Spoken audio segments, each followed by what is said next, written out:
story, because why not? This is from the late Twitter user Jim Gabriel.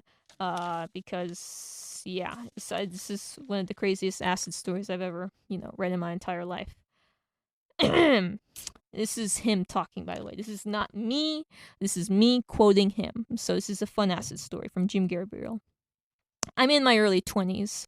I'm working at the old Tower Video in Seattle. My coworker, Dirk, lovely guy, has 4 hits of window pane to sell. I jump all over it, being an acid connoisseur and never having run into it.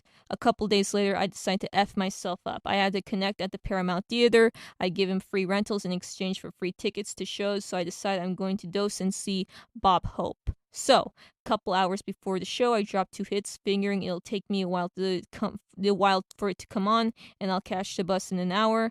That didn't happen. I was watching The French Connection, and 20 minutes in, I'm tripping balls during the subway sequence. Tripping balls doesn't cover it. I was crawling the floor, clutching the carpet, hanging on for dear life. I crawl real slow to the phone like it takes me 10 minutes to get to it, and another 10 to dial a cab. And what do I sound like? Rondo Hatton. The dispatcher asks me, "Are you going to the hospital?" The cab comes. I can barely get up.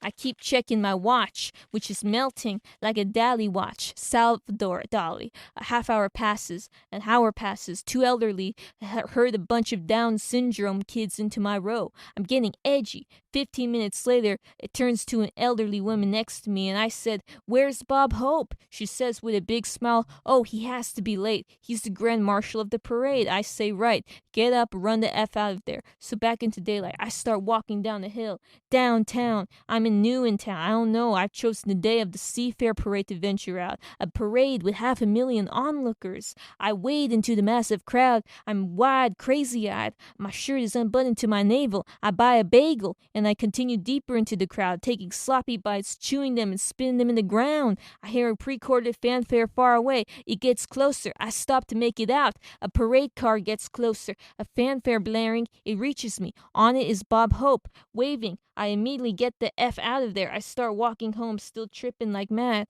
I walk by the video store. I go in. I go behind the counter and start working. 10 minutes of this, and my pal Dirk looks at me and says, "Are you tripping?"